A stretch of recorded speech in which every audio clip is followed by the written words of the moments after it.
Hello, everyone. Welcome back to another podcast. Here we have Jasweet sir with us from Sober Immigration. वो हमारे बहुत सारे आज questions को answer करेंगे about the immigration changes that has been happening. काफ़ी सारे नए rules और regulations change होते जा रहे हैं और बहुत सारे लोगों को बहुत सारे doubts हैं. सब लोग अपनी assumptions के हिसाब से उसको interpret कर रहे हैं. लेकिन आज हमारे पास जसवीत सर हैं और ये हमारे सारे questions को simplify करके और सारे rules को better एक्सप्लेन करके इन अ वे जो हम लेमैन लैंग्वेज में समझ सकें समझाएंगे. So first of all, let me congratulate you about the Canadian Choice Award that you've got. I'm really happy, and because I've seen you work so hard, and I know what it means for you to like have this award. So very congratulations. Thank Um, you प्रोनिका, thank you. Sir सबको बहुत सारे questions हैं जो नई immigration policies आई हैं उसमें क्या चेंजेस आए हैं वो किसको इम्पैक्ट करेगी. बट टू स्टार्ट विद आप सिंप्लीफाइड टर्म्स में ये जो नए चेंजेस हैं आप इनको कैसे एक्सप्लेन करोगे जो लेमन लैंग्वेज में हमें इजीली समझ आ सके. ओके प्रोनिका, सबसे पहले चेंजेस बहुत सारे आए हैं, बहुत सारी पॉलिसीज उन्होंने चेंज की हैं। कुछ लोगों के लिए अच्छा है, कुछ लोगों के लिए बुरा है, लेकिन मेजॉरिटी लोगों को पता लग गया होगा चेंजेस क्या क्या हुए हैं। जिनको नहीं पता अभी मैं बता देता हूँ, और जिनको पता लग गया चेंजेस क्या हुए हैं और उसका सोल्यूशन चाहिए तो मैं इस वीडियो में आज मैं आपको डिस्कस करेंगे, तो मैं आपको सोल्यूशंस भी दूंगा कि अब क्या करें। ठीक है, सबसे पहले तीन चेंज हुए हैं, जो मोटे मोटे तीन चेंजेस सबसे इंपॉर्टेंट है। एक, spousal open work permit. Spousal open work permit उनको मिलता था जो स्टडी वीज़ा या वर्क परमिट पे यहाँ पे बच्चे होते थे, वो अपने स्पाउसेस पे बुला लेते थे, स्पाउसेस को यहाँ वर्क परमिट पे बुलाते थे। अब जो बच्चा डिप्लोमा करेगा 1 ईयर या 2 ईयर्स का, वो अपने स्पाउस को नहीं बुला सकता right. Spousal open work permit पे। जब वो PGWP उसको मिल जाएगा, जब वर्क परमिट पे आएगा तब वो बुला सकता है। ठीक है, सेकेंड चेंज हुआ है कि जो 3 साल का वर्क परमिट मिलेगा, ये स्पाउसल ओपन वर्क परमिट की कोई डेडलाइन नहीं है अभी तक आई कि कब से होगा, लेकिन उन्होंने कर दिया है नेक्स्ट फ्यू मंथ्स कभी भी आ जाएगा डेडलाइन कि इसके बाद से ऐसा इम्प्लीमेंटेशन हो जाएगी। लेकिन बता दिया उन्होंने कि सब अपनी तैयारी कर लो। ठीक है, तो प्रिपेयर हो जाओ, जिसने एप्लीकेशंस करनी है, जिसने कोर्सेज करने हैं, वो थोड़ा सोच समझ के करो। सेकंड एक चेंज किया है इन्होंने कि जो 3 साल का वर्क परमिट है वो सिर्फ उनको देंगे, क्योंकि जो मैक्सिमम होता था, वो जो PhD करेगा या मास्टर्स करेगा उसको 3 साल का वर्क परमिट मिलेगा। ठीक है, चाहे मास्टर्स 1 साल की है, चाहे 2 साल की है, आप अगर मास्टर्स करते हो तो आपको 3 साल का वर्क परमिट मिलेगा। राइट. ठीक है, सेकंड ये किया है। थर्ड एक चेंज किया है जो एक बहुत प्रॉब्लम थी बहुत टाइम से और सबके लिए नुकसान था। सिर्फ एक बिजनेस बना हुआ था, बिजनेस मॉडल था वो क्या था, प्राइवेट कॉलेजेस बहुत सारे थे और उन प्राइवेट कॉलेजेस ने कुछ कोर्सेज पब्लिक कॉलेज के लिए हुए थे, उनसे एफिलिएशन की हुई थी कि आपका ये कोर्स हम पढ़ाएंगे, सारी पढ़ाई हमने करानी है, एग्ज़ाम्स हम लेंगे, लेकिन जो आप सर्टिफिकेशन है वो पब्लिक कॉलेज देता था। उस सर्टिफिकेट के बेस पे डिप्लोमा कोर्सेज, वो सर्टिफिकेट के बेस पे उनको PGWP वो अप्लाई करते थे, उनको पोस्ट ग्रेजुएट वर्क परमिट बच्चों को मिल जाता था। तो उसमें जो क्वालिटी ऑफ एजुकेशन है वो कम थी। राइट. जो इतने सालों का लोगों का एक्सपीरियंस है, बच्चों को एजुकेशन ही नहीं मिल रही थी। तो एक काइंड ऑफ बिजनेस मॉडल था, आई जाओ, फॉर्मेलिटी कर लो और PGWP लो और PR ले लो। ना उनको कोई स्किल आ रही है, ना उस स्किल्स की, ना जब स्किल ही नहीं है तो कैनेडियन सिस्टम में वो बच्चे कहाँ अपनी अपना योगदान या अपना कंट्रीब्यूशन देंगे। तभी मिनिस्टर की आप अगर स्पीच सुनो तो मिनिस्टर ने बोला, we don't want Uber drivers anymore. वो राइट. डायरेक्टली क्या कह रहा है, वो ये कह रहा है कि तुम यहाँ आते हो, ऊबर ऊबर चलाते हो, तुम्हारे पास स्किल ही नहीं है, तो यहाँ के तुम इस कंट्री को कुछ छोड़ दे ही नहीं पा रहे, सिर्फ तुम ऊबर ड्राइवर ही बनी जा रहे हैं इस कंट्री में। ठीक है, तो जो आप कि जिस एज के हो, आपको जो चीज़ें करनी चाहिए, आप अपना भी नुकसान कर रहे हो, कंट्री का भी कर रहे हो। ठीक है, तो उन्होंने सबसे ज़्यादा इस पे जोर देके ये तीन चीज़ें कर दी हैं।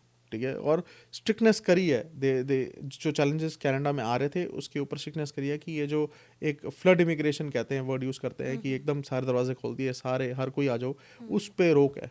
वो कह रहे हैं आओ जी, सद के आओ, लेकिन वो लोग आओ जो जो जो कैपेबल है, जो इस सिस्टम को इस कंट्री को कंट्रीब्यूशन कुछ देंगे, कुछ कर सकते हैं, जिनके पास कोई हुनर है जो यहाँ करें, या आपके पास कोई हुनर नहीं है तो पढ़ो और वापस जाओ। This is what they want. यही तो पॉलिसी है कि आप कनाडा में आओ एज इंटरनेशनल स्टूडेंट, पढ़ाई करो और वापस जाओ, आपको वर्क परमिट मिलेगा। अगर आप कैलिबर है, आप कैपेबल हो टू लर्न समथिंग या to find a good job, और आप PR के लिए क्वालिफाई करते हो तो PR डालो। राइट. ठीक है, UK में भी ऐसा ही है, बाकी मुल्कों में भी है। They want students, they want their money कि आप आओ, पढ़ाई करो, पैसा लेके आओ और पढ़ाई पूरी करके वापस जाओ। अगर आपने बसना है तो एक सिस्टम है, एक पाथवेज है, उनको फॉलो करो, PR लो और बस सेटल डाउन हो जाओ। तो इस कंट्री को पता है कि हमारे पास इतने इंजीनियर्स आ गए, या इस स्किल के हमारे पास इतने लोग हैं, इस ट्रेड के हमारे पास इतने लोग हैं, तो कंट्री वो अपनी चला सकते हैं। तो अभी मतलब मेस हुआ था, सारा सिस्टम एक मेस बन गया था। तो गवर्नमेंट ने पहले एक्नॉलेज नहीं किया, और बाद में जब एक्नॉलेज किया खुद ही अपनी कि हमसे ये मिस्टेक हुई है, इसकी वजह से ये प्रॉब्लम्स आ रही हैं, तो इसके लिए हम अपनी पॉलिसी को ठीक कर रहे हैं, अपग्रेड करते और ये पॉलिसी अब नेक्स्ट 2 ईयर्स के लिए है। हैं। ओके। और मेरे को लगता है कि कनाडा की जो गवर्नमेंट है ये तो जारी है, मुझे लगता है मेजॉरिटी लोगों को लगता है कि लिबरल्स जाएंगे और कंजर्वेटिव्स आएंगे। जब नेक्स्ट गवर्नमेंट बनेगी दूसरी पार्टी की, वो और स्ट्रिक्ट है, राइट। तो और स्ट्रिक्टनेस करेंगे।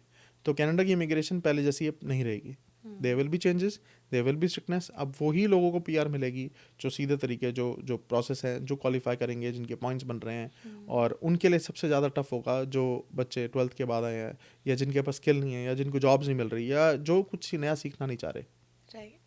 तो आपने जैसे एक सेकंड पॉइंटर बताया कि 3 ईयर ऑफ वर्क परमिट सिर्फ उन लोगों को ही मिलेगा जो या तो मास्टर्स करने आ रहे हैं या पीएचडी करने आ रहे हैं। तो वो स्टूडेंट्स जिनका ऑलरेडी वीज़ा लग गया है, या वो स्टूडेंट्स जो अभी डिप्लोमा 1 ईयर या 2 ईयर का करने के लिए आ रहे हैं, जिन्होंने अपना पैसा ऑलरेडी इन्वेस्ट कर दिया है, उनको वर्क परमिट मिलेगा कि नहीं मिलेगा? वर्क परमिट तो अब जो ये प्राइवेट कॉलेजेस हैं, जो मैंने बताया, जो पब्लिक प्राइवेट का जो नेक्सस चल रहा था, जो वो वाले कॉलेजेस हैं, उनके अंदर जो भी एडमिशन सितंबर के बाद से लेगा 2024, उसको नहीं मिलेगा। ओके। उससे पहले जिसने एडमिशन ले लिया है, they are September- still eligible. हाँ, जो पढ़ रहा है, जो ऑलरेडी कनाडा में है, उन कॉलेज में, उन कोर्सेज में वो एलिजिबल है।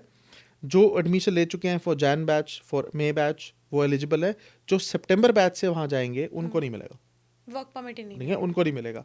अब एक और नई अपडेट आई है और नया चैलेंजेस बच्चों को फेस करने पड़ रहे हैं। उनको जब से पता लगा है कि ये कॉलेजेस की ये लिस्ट है और हमने एडमिशन लिया हुआ है फॉर सितंबर बैच या for May batch, and people want to change, कि डर गए हैं। मे बैच को डरने की जरूरत नहीं है, लेकिन अगर कोई डर गया है और वो कह रहा है कि मुझे तो फीस रिफंड करके दो, I don't want to study in your college, वो फीस ही नहीं रिफंड कर रहे, नॉन रिफंडेबल है, ये है, वो है, फीस ही रिफंड नहीं हो रही है। तो और वो जो पैकेज सिस्टम में बच्चे आते थे कि आपको सारी फीस बाद में देनी है, राइट। कि जी हम आपका एडमिशन कराएंगे, ये कराएंगे, वो कराएंगे, आपको स्टडी वीज़ा लगने के बाद देना है, वो वाले कॉलेज भी फीस रिफंड नहीं कर रहे, देयर इज़ नो रिफंड। तो बच्चों का नया चैलेंज शुरू हो गया कि जिसने 15-15, 12-12 लाख रुपए कॉलेजों को दिए हैं, 10-10 लाख रुपए दिए हैं, वो कॉलेज पैसे वापस नहीं कर रहे हैं। तो ये तो मैं हमेशा से कहता था कि जब आप कनाडा आ रहे हो, बहुत समझ के आओ, कोई भेड़ चाल मत करो, पहले रिसर्च करो कौन से कॉलेज में जा रहे हैं, कौन सी यूनिवर्सिटी में जा रहे हैं, कौन सा प्रोग्राम कर रहे हैं, उसका बेनिफिट क्या है।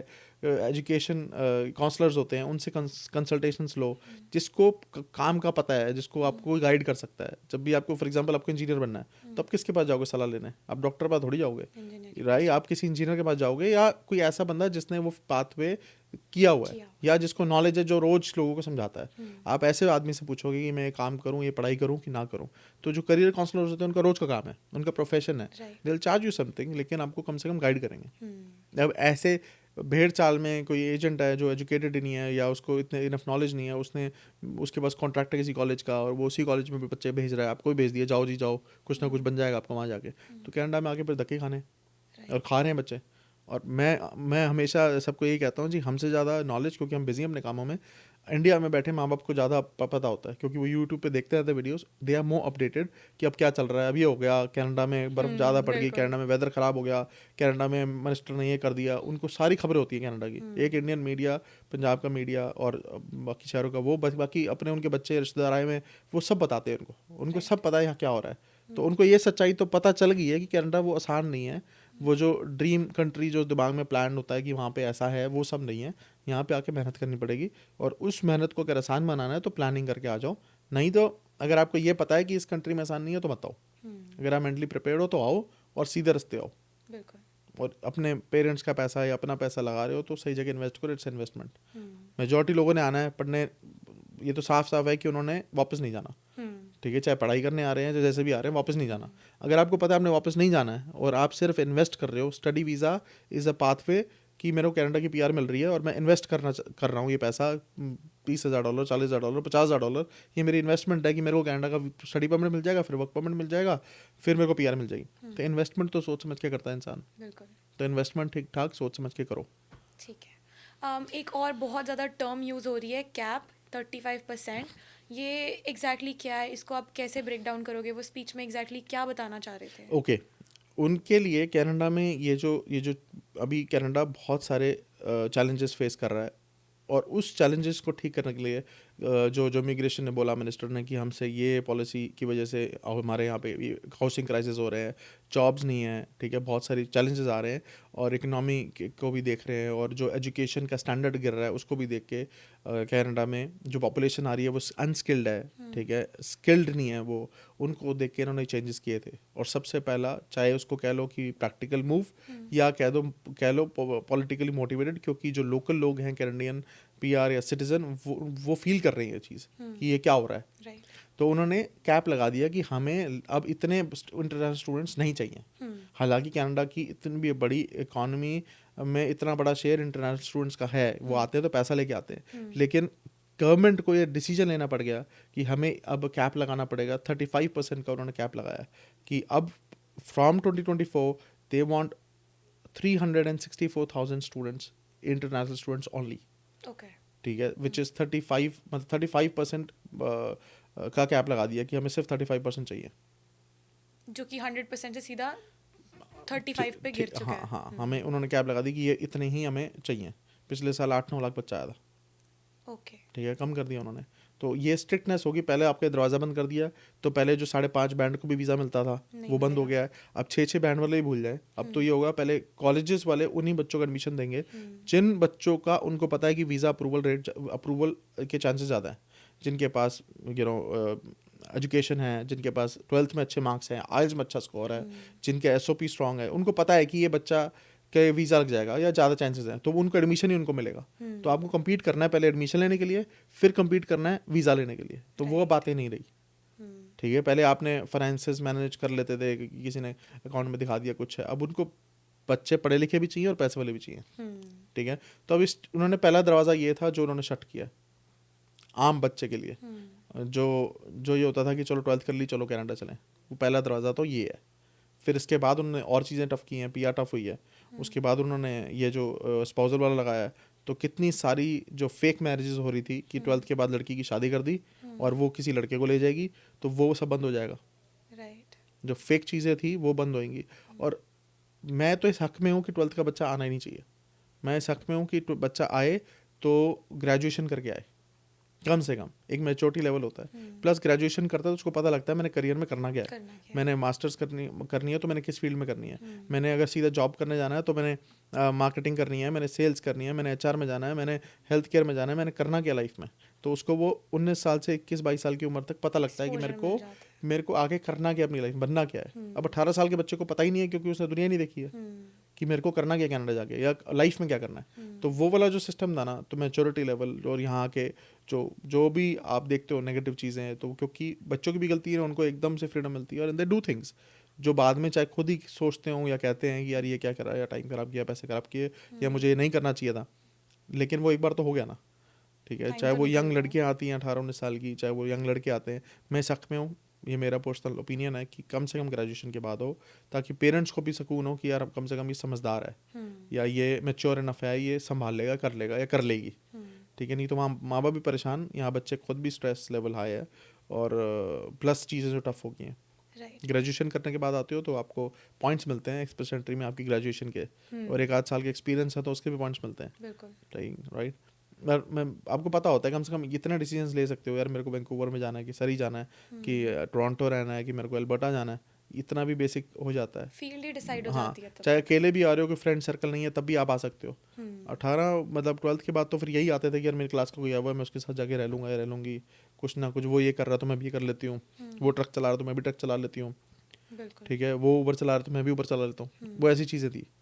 तो अब इसकी वजह से उस पर आएगा, विच इज़ मेरी positive sign from my point of view. Right. तो एक और क्वेश्चन था उसी कैब से रिलेटेड। जैसे हर प्रोविंस का अलग पॉपुलेशन है, फॉर एग्जांपल टोरंटो में बहुत ज़्यादा लोग हैं in comparison to New Brunswick और एनी अदर प्रोविंस। तो जो 35% का जो इन्होंने रेशो दिया या नंबर दिया है, ये हर प्रोविंस में सेम है या डिफरेंट है? ओंटारियो को जो कह रहे हैं वो कह रहे हैं 50% का कैप लगेगा ओंटारियो में, ठीक है। बट अब क्या होगा, जो एल्बर्टा और सस्कैचुअन जहाँ पे बच्चे कम हैं, पॉपुलेशन कम है, ये वहाँ पे जाएंगे बच्चे, वहाँ पे थोड़ा से ज़्यादा कैप कम होगा, इधर Right. ज़्यादा है ओंटारियो में, दे डोंट वांट ज़्यादा बच्चे यहाँ पे पॉपुलेशन की वजह से, वो चाहते हैं वहाँ पे जाओ जहाँ पे कोई भी नहीं है। अभी क्या हो रहा था, एक और अच्छी खबर इसकी वजह से एक और अच्छा होगा, बहुत सारी अच्छी यूनिवर्सिटीज़ और कॉलेजेस का नंबर ही नहीं आता था कि उन बच्चों को तो जहाँ कमीशन ज़्यादा है या जहाँ वो वहीं पे बच्चे यहीं से आ जाते थे। अब कोई सस्कैचुअन बहुत अच्छी यूनिवर्सिटी है या बहुत अच्छा कॉलेज है, वहाँ जाते ही नहीं थे कि हमें जाना ही नहीं, हमें तो ओंटारियो में रहना है या हमें ब्रिटिश कोलंबिया रहना है। अब वहाँ भी अप्लाई करेंगे क्योंकि यहाँ एडमिशन ही नहीं होना। जब एडमिशन के चांसेस हुआ, आप फिर एडमिशन के लिए वहाँ जाओगे तो क्वालिटी मिलेगी, एजुकेशन क्वालिटी एजुकेशन मिलेगी। कोई अल्बर्टा के रूरल जगह कोई कॉलेज है, यूनिवर्सिटी है, वहाँ जाएगा, पढ़ाई करेंगे। अभी क्या होता था कि पढ़ाई भी करनी है, जॉब भी करनी है, साथ साथ वो जॉब कर रहे हैं, मुझे भी करनी है, तो पढ़ने वाला काम ही खत्म था। सबको देखी बस देखिए, एक, हमें तो जी हाँ 2 दिन वाला कोर्स चाहिए, हमें तो जी 1 दिन वाला कोर्स चाहिए, तो वो वाला जो काम था वो खत्म होगा अब कि पढ़ाई करो, पैसे दिए तुमने तो कॉलेज तुम्हें क्यों 2 दिन पढ़ाए, तुमने पैसे दिए पूरा 6 दिन पढ़ो, 5 दिन पढ़ो, बिल्कुल। ठीक है। टफ पढ़ाई होनी चाहिए ताकि तुम जब पढ़ाई के बाद निकलो तो तुम्हें जॉब मिल जाए।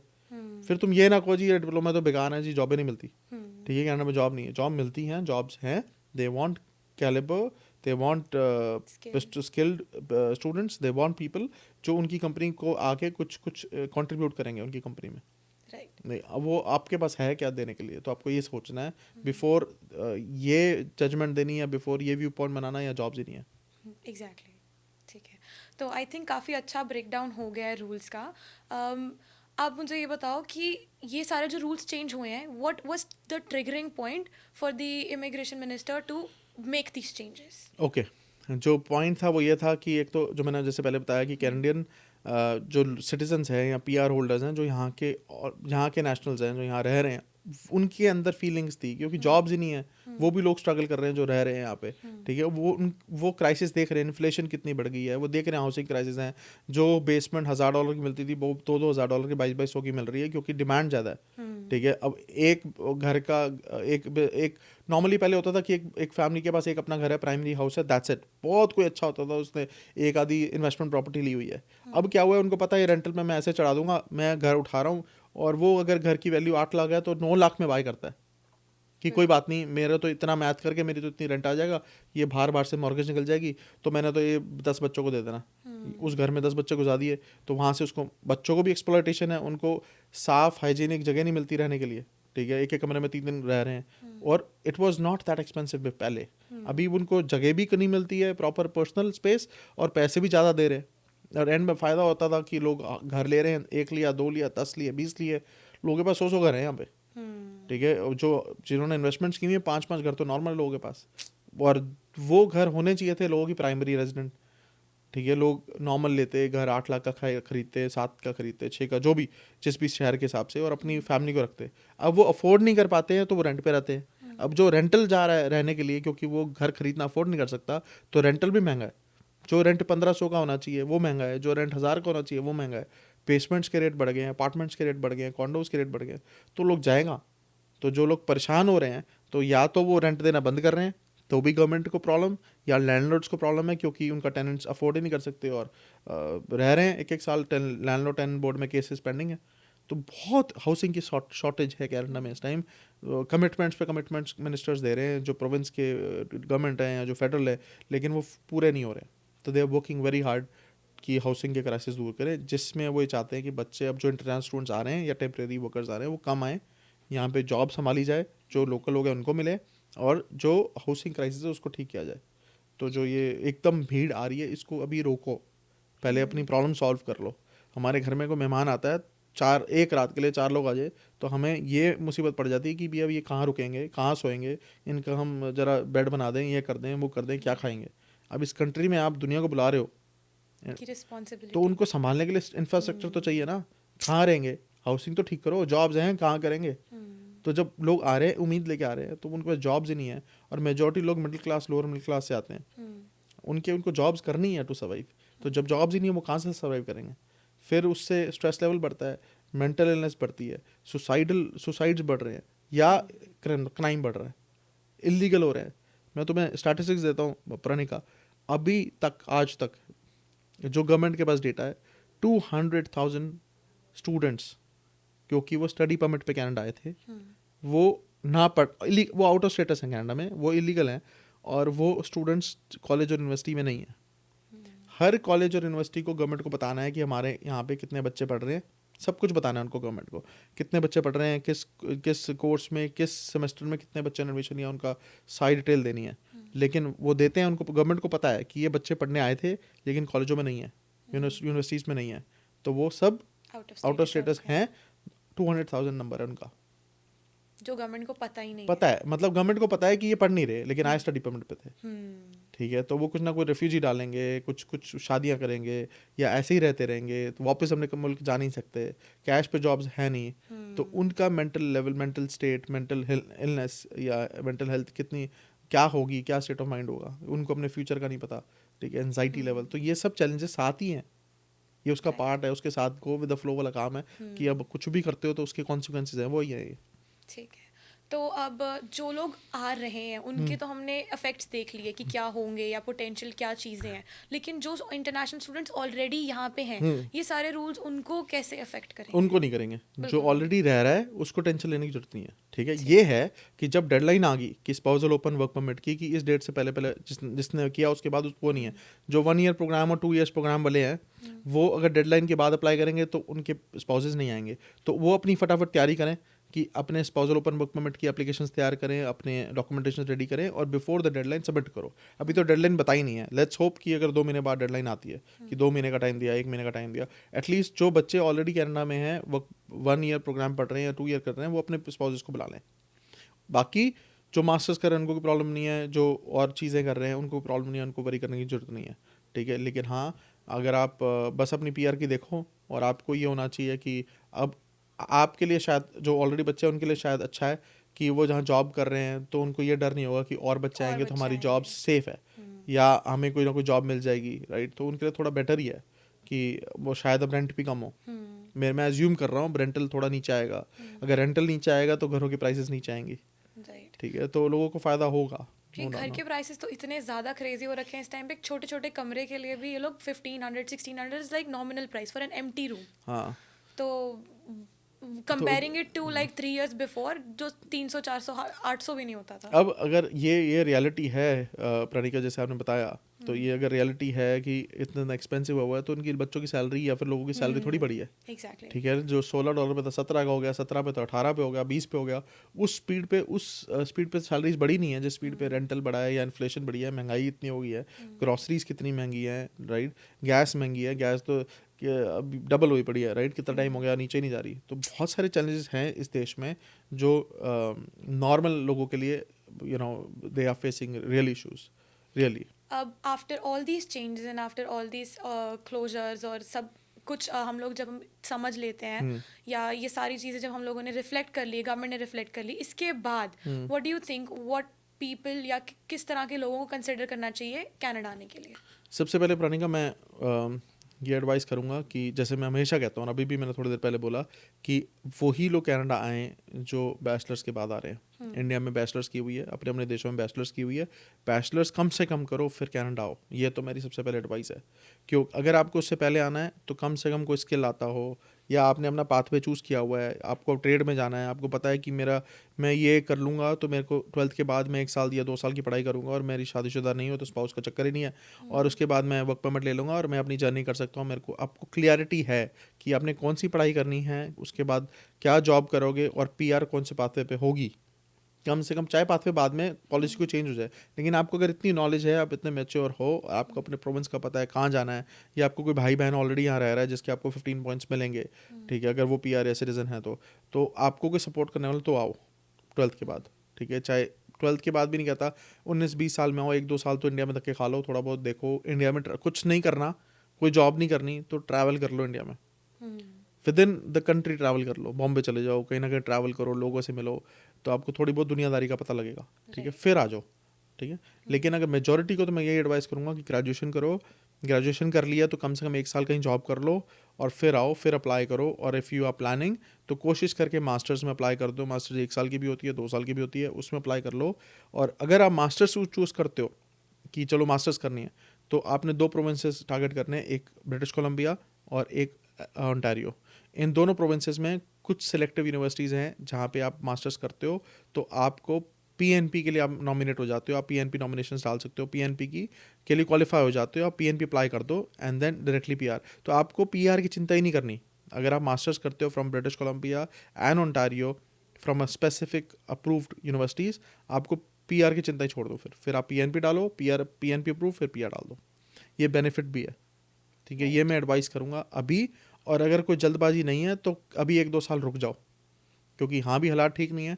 आप अपने वहाँ पे अपना प्रोफाइल स्ट्रॉन्ग कर लो और फिर आ जाओ। And India is booming, India की इकॉनमी भी अच्छी है, इंडिया में जॉब्स भी अच्छी हैं। अगर वहाँ पे आपको किसी और स्टेट में कहीं भी अपॉर्चुनिटी मिलती है तो वहाँ पे एक्सप्लोर करके एक्सपीरियंस लो। और अगर लॉन्ग टर्म प्लान है कि चलो कनाडा जाना है, तो उसके लिए कंसल्टेशंस लेनी शुरू कर दो, बात करनी शुरू कर दो, प्लानिंग करनी शुरू कर दो। क्योंकि immigrating to some other place it's not a easy decision. Family से पूछना, फैमिली की परमिशन, और सबसे पहले पेरेंट्स को बोलूँगा कि भेड़ चाल का चक्कर छोड़ो। लोगों के बच्चे क्या कर रहे हैं उसको गोली मारो। आप फोकस करो अपने बच्चों पे।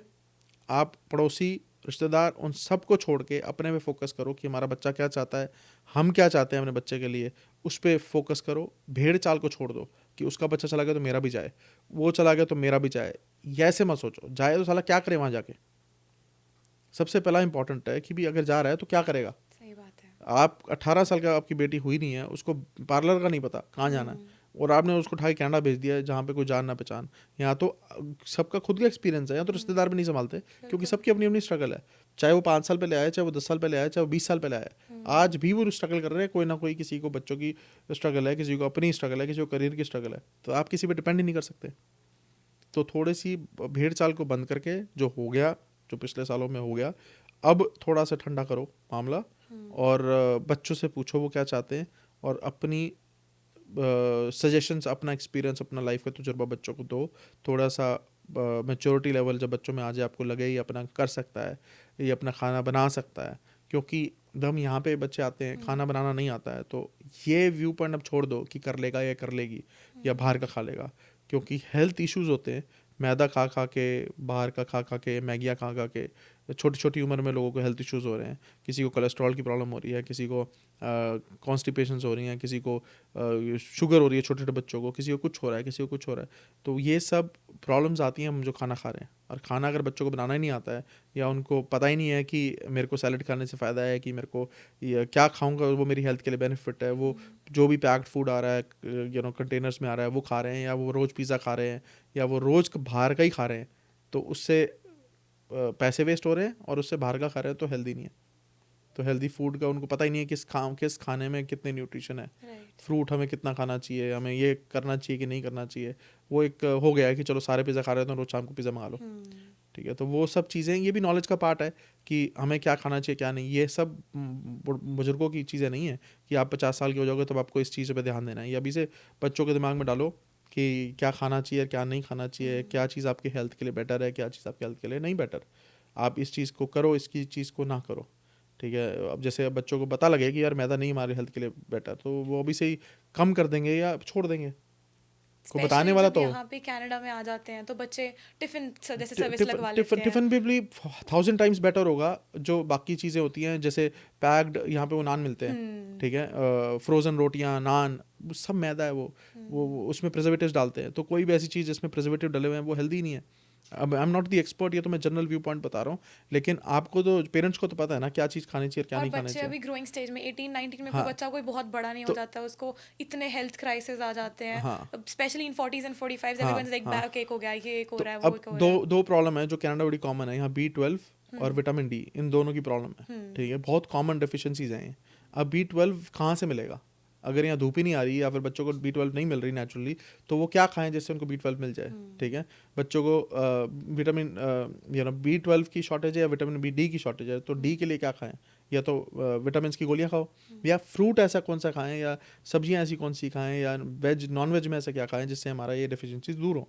ये चीज़ तो बच्चा जब 18-19 साल का होता है उसके सामने ये सिर्फ एक चैलेंज नहीं होता है कि हमने उसको करियर बनाना है, पढ़ाइयाँ करनी है, जॉब कौन सी करनी है। ये उसके आगे ये भी चैलेंजेस हैं कि उसको अपनी हेल्थ मेंटेन रखनी है, हेल्थ मेंटेन करे बेनिफिट क्या है, और अब क्या खाना चाहिए और क्या नहीं खाना चाहिए, ये माँ बाप ने बताना है। जिससे घर वाले बोलते हैं कि सेहत ही नहीं है, हेल्थ हाँ, ही नहीं है, तो तुम क्या तुम काम कर क्या करोगे। लोगे। अब यहाँ भेज दिया, अगर उसकी मेंटल हेल्थ ठीक ही नहीं है या फिजिकल हेल्थ ठीक ही नहीं है, तो उस पैसे का या कनाडा के PR का या सिटीजनशिप का क्या करोगे, ठीक है, वो आपके पास 10 साल बाद आएगा, कहेगा जी मेरे को ये सारी बीमारियां लग गई हैं, तो फिर क्या फ़ायदा, ठीक है। तो आपको ये एजुकेशन भी देनी है। तो अगर आपका बच्चा आपके पास है, यू आर लकी, आप उसको अगले, जब तक वो आपसे दूर नहीं होता, कनाडा नहीं जाता या अमेरिका या कहीं भी जो नहीं जाता है, तब तक आप बच्चों को ये एजुकेशन भी दो। राइट। चलो मूविंग फॉरवर्ड, बहुत सारे ऑनलाइन व्यूअर्स के ये क्वेश्चन था कि, और ये बहुत ही रैंडम व्यू होता है और ये फियर सबके बीच में रहता है बिकॉज जैसे रूल्स चेंज होते रहते हैं, यू नेवर नो राइट। तो द क्वेश्चन इज कि will Canada ever stop immigration? कभी ऐसा हो जाएगा कि इमिग्रेशन ही बंद हो जाए, आने ही बंद हो जाए लोग? मेरे को लगता नहीं है प्राणिका कनाडा कभी इमिग्रेशन बंद करेगा, क्योंकि कंट्री को पॉपुलेशन चाहिए, इतनी बड़ी मुल्क है, इस कंट्री को पॉपुलेशन चाहिए। और लेकिन स्लो जरूर करता है, और ये टाइम टू टाइम हुआ है, कभी स्लो कर दिया, फिर खोल दिया, फिर स्लो कर दिया, स्लो हुआ है और होगा, आगे भी होगा, लेकिन बंद नहीं होगा, ठीक है। बस ये फिल्टर लग जाएगा कि किसको, जो ज़्यादा क्वालिफाइड है वो आएगा, या जो जिस पाथवे में क्वालिफाई कर रहा है वो आएगा, या कोई जुगाड़ करके आएगा, लेकिन फिल्टर लगेगा, कम आएंगे आएंगे। ये ध्यान में रखना है कि कनाडा ने अपने इमिग्रेशन का टारगेट नहीं कम किया है। इमिग्रेशन का टारगेट वही है, 4.5 लाख, 4.25 लाख, 5 लाख, वो इनका टारगेट है, वो तो इन्होंने अचीव करना ही है, वो नहीं कम किया, बच्चों को कम किया। राइट। तो जो बच्चे आ रहे हैं वो कम हो जाएंगे, और एटलीस्ट जो आ रहे हैं वो क्वालिफाई होंगे फॉर पीआर, या वो डायरेक्टली पीआर आएंगे। तो अब जो जिन्होंने डायरेक्टली पीआर आना है उनके चांसेस बढ़ जाएंगे, ठीक है। तो वो बेनिफिट होगा, राइट। ठीक है, इसको ध्यान में रखना। आई थिंक हमने काफ़ी सारे क्वेश्चंस आज क्लियर कर दिए, काफ़ी अच्छी डिस्कशन हुई है। एक और प्रणिका मैं ऐड करता हूँ इसमें, राइट।